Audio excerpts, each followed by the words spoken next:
Diskusi-diskusi yang kita dengarkan bersama di banyak layar TV tentang podcast-podcast yang berkaitan dengan bahwa realitas politik kita sedang diperhadapkan dengan isu-isu yang berkaitan dengan korupsi.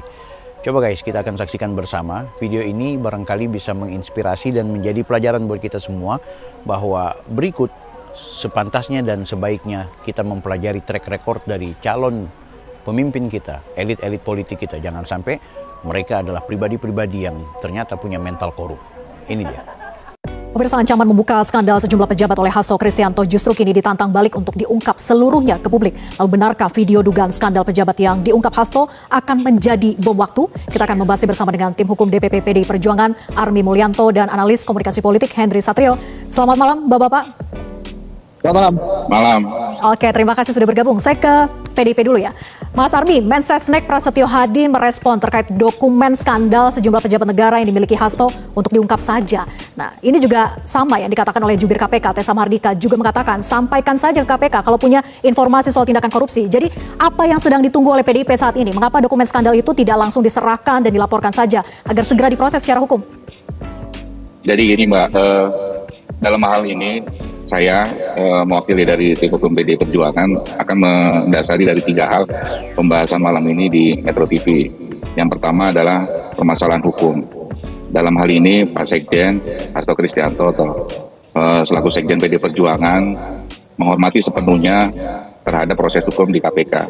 Terlepas bahwa kondisinya sangat kental dengan politisasi atau kriminalisasi yang terjadi oleh kami. Lalu yang kedua, perihal politik.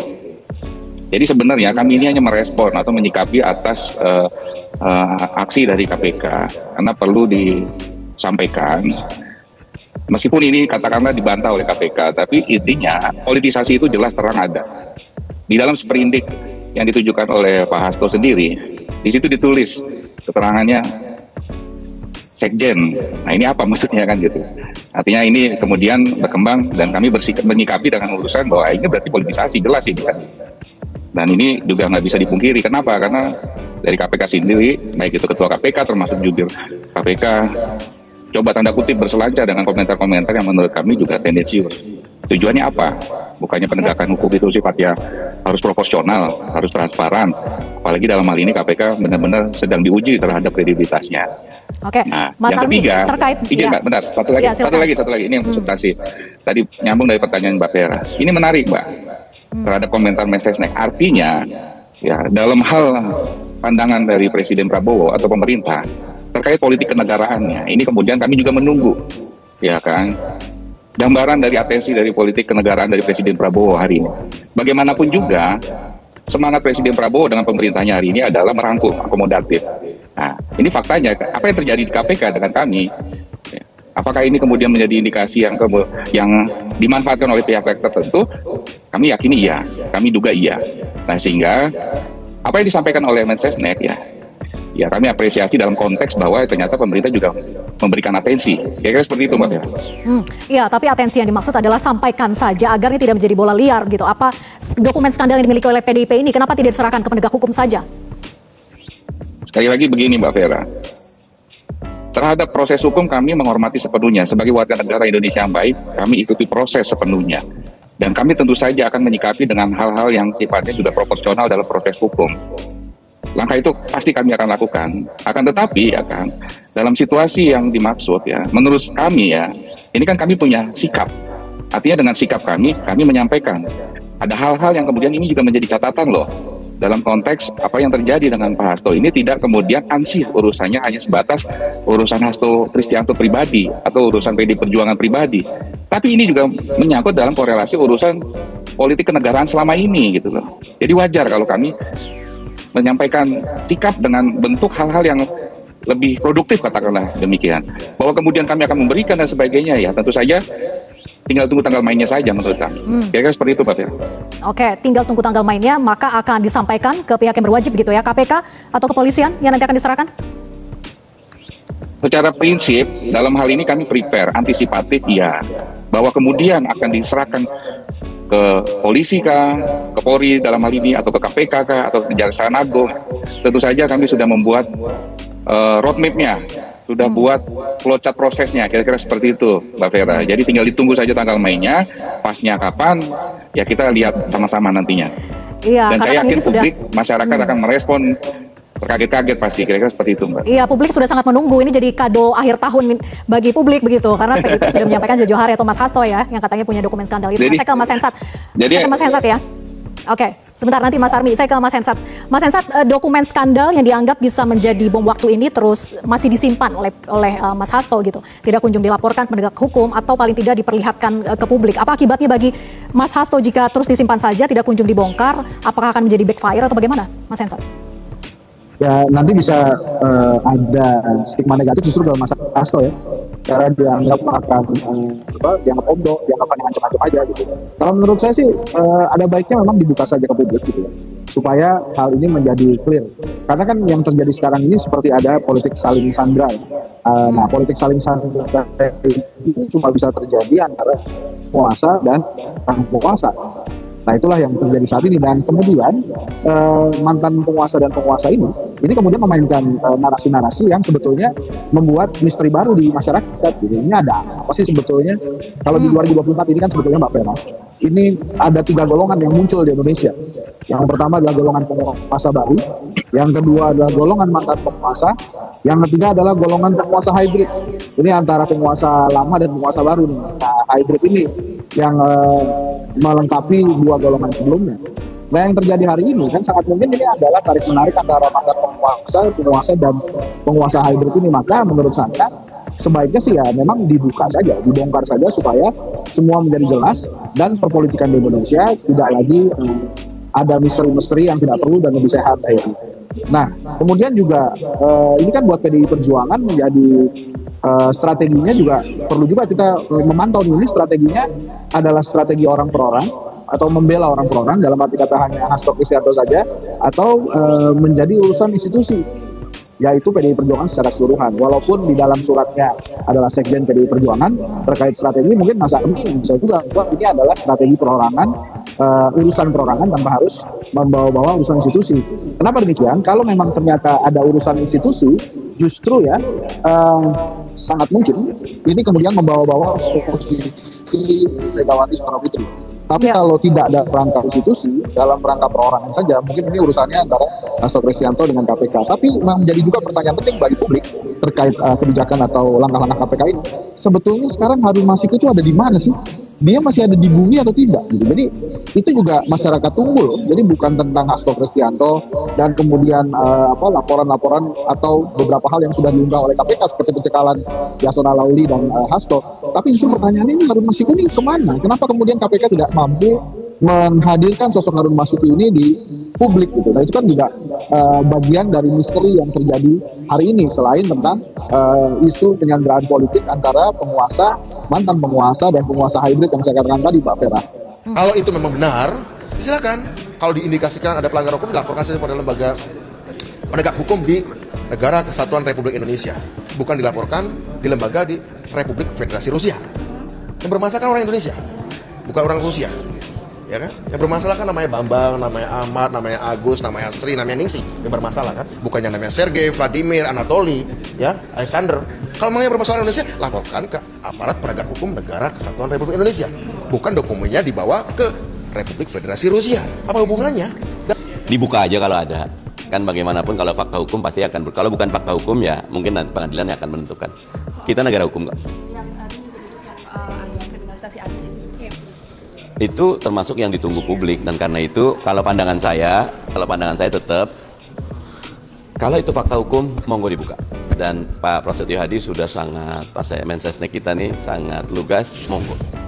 Ya, tadi kita sudah simak sejumlah pihak menyatakan ungkap saja, bongkar saja kalau memang ada fakta hukumnya. Nah, saya kembali ke Mas Armi. Jika penyidik KPK memanggil Hasto untuk diperiksa dengan status sebagai tersangka, apakah ini kemudian menjadi momentum bagi Hasto bisa menyerahkan dokumen dugaan skandal pejabat negara dan Hasto Kristianto bisa menempuh justice kolaborator? Jadi gini Mbak, yang harus kita pilah dalam permasalahan hukum Pak Hasto, ini kan ditersangkakan terkait perkara Harun Masiku, yakni pasal 5 dan obstruction of justice pasal 21. KUHP. Artinya kita fokus di substansi hal tersebut. Jika nanti Pak Hasto akan dipanggil atau akan diperiksa, tentu saja Pak Hasto sudah siap untuk kapanpun dipanggil atau diperiksa. Nah, jika pertanyaannya apakah ini akan menjadi opsi justice kolaborator, menurut saya ini juga penting harus saya luruskan. Konteks justice kolaborator itu adalah situasi yang dimana secara logika hukum, artinya Pak Hasto ini mengakui apa yang terjadi, terus kemudian kita suakalah tanda kutip. Ini kan enggak persoalannya. Kami tetap fokus dalam perkara yang hari ini Pak Hasto ditetapkan sebagai tersangka. Sudah titik di situasi itu. Perihal hal-hal yang lain yang kita sampaikan atau dari kader PD Perjuangan utarakan terkait adanya dokumentasi yang tersimpan rapi dan lain sebagainya. Ini kan kami hanya menyampaikan dalam tendensi yang jelas bahwa sikap kami terang. Jika kita bicara pemberantasan hukum, pemberantasan penegakan tindak pidana korupsi, ya tentu saja ya harus proper semuanya, proporsional. Jangan tebang pilih, jangan konteksnya akhirnya dipolitisasi, dikriminalisasi. Ya. Kan problem di negeri ini hari ini adalah kepastian terhadap penegakan hukum yang kemudian menjadi PR besar. Nah tentu saja saya juga melihat dan tadi konteksnya apa yang disampaikan oleh Mensesnek ini ada concern terhadap kepastian terhadap penegakan hukum, dan kami melihat dalam poin ini Presiden Prabowo punya visi ke arah sana, punya kepentingan ke arah sana, karena kalau visinya tidak ada untuk kepastian memberantas penegakan hukum di korupsi, Republik Mas Army, ya. visinya nampaknya untuk memberantas korupsi. Jadi dokumen skandal yang dimiliki oleh Hasto Kristianto tentu dinantikan juga oleh penegak hukum gitu ya. Terlebih tadi Anda katakan Mensesnek punya atensi, yaitulah atensinya. Nah, jubir KPK juga menyatakan begini, Mas Army, bisa saja memanggil Ketua Umum PDIP Megawati Soekarno Putri jika keterangan Ketua Umum itu diperlukan. Nah, apakah Ibu Mega juga sudah mengetahui hal ini dan apa respon beliau kalau harus memenuhi panggilan KPK? Ini lagi Mbak, tadi yang makanya saya komentar di awal pertanyaan Mbak Vera bahwa ini maksudnya juru bicara nih arahnya mau ngapain gitu. Bukannya dia hanya sebatas juru bicara KPK institusi penegak hukum ya. Apakah ada di dalam porsinya yang bersangkutan untuk mengomentari hal-hal yang sifatnya menjadi kepentingan penyidik misalnya? Apakah yang bersangkutan ini penyidik kemudian mengutarakan demikian dan secara opsi-opsi? Dan seperti ini keadaannya gitu loh. Artinya apa? Ya jelas ini KPK telah melakukan politisasi gitu loh. Telah melakukan hal-hal yang kami duga menjadi sebuah tindakan yang ini sangat tendensius gitu loh. Respon Ketua Umum bagaimana Mas Army? Sekali lagi. PD Perjuangan dalam urusan ini kami bersikap gitu loh Mbak judulnya. Konteksnya ya kan. Artinya kan harusnya disikapi dengan bijak lah. Seandainya memang ada statement demikian ini, ya mohon diukur lah keadaannya ya kan. Lalu substansi secara proses pemeriksaan aja belum berlangsung kok Mbak. Ya kan? Dan perlu diketahui Pak Hasto ini ditetapkan sebagai tersangka dalam proses sprindik baru Mbak. Artinya secara logika hukum ya, ini pihak-pihak yang dikaitkan sebagai saksi ataupun hal yang lain, ini belum ada. Belum pernah dilakukan proses pemeriksaan awal ini. Jadi kalau kita sebut ini sprindik baru, berarti kan ini penyidikan baru gitu loh. Nah, tentu saja kita fokus ke arah sana. Nah, sekarang kemudian yang bersangkutan juru bicara ini mengomentari Ketua Umum kami kan gitu. Baik, saya ke Mas Hensat. Menurut Anda, KPK ini serius atau tidak untuk memanggil sampai kepada Ketua Umum PDIP? Wah, kalau itu saya nggak berani komentar kan KPK itu. Apakah perlu manggil Bu Mega atau tidak kan ranah hukumnya KPK ya. Jadi silakan aja. Kalau menurut saya sih Mas Hasto juga sudah menyampaikan, PDI Perjuangan juga sudah beberapa kali menyampaikan bahwa mereka akan taat hukum. Kalau memang dirasa perlu ke Ibu Mega, saya yakin juga PDI Perjuangan akan mengikuti itu. Yang juga penting ya Mbak Vera, PDI Perjuangan ini terkenal partai yang memang taat hukum. Jadi waktu zaman Soeharto juga mereka melawannya bukan melawan dengan kekuatan politik, tapi melawannya dengan mengikuti jalur hukum. Karena itulah mereka menjadi besar. DNA perjuangannya PDI Perjuangan itu adalah perjuangan melalui jalur hukum. Jadi maka menurut saya kalau memang harus dipanggil Ibu Mega ya mereka nggak akan keberatan. Tapi lagi-lagi sih kalau menurut saya begini ya. Ini kan harus diperjelas ya, jangan sampai kemudian KPK juga menjadi alat kepentingan penguasa. Bahkan saya yakin justru nggak ada kaitannya dengan penguasa hari ini. Jadi ini mungkin juga kekuatan-kekuatan lain yang maka menurut saya sebagai rakyat ya harusnya dihadirkanlah itu si Harun Masiku menjadi sumber masalah. KPK juga harus fokus ke sana tuh. Si Harun Masikunya ada di mana gitu. Kemudian yang kedua itu tadi, kalau memang ada saya himbau ya ke PDI Perjuangan Mas Army. Ya kalau memang ada videonya dibuka aja. Nah, sehingga ini semua juga menjadi jelas gitu. Jadi tidak ada lagi sangka-sangka politik di Indonesia yang akhirnya membuat kondisi politik di Indonesia juga tidak nyaman gitu. Kalau menurut saya sih gitu aja. Dan langkah-langkah hukumnya silakanlah Mas Army kemudian KPK mengikuti itu. Hanya saja kan saat ini publik justru tertarik untuk hal-hal ketidakadilan lainnya seperti yang tadi juga diberitakan oleh Mas Rocky kan tentang Harvey Muiz yang 300 triliun dan 6,5 tahun penjara yang kemudian akhirnya membuat ada gerakan negatif lain di masyarakat, yaitu gerakan mari korupsi.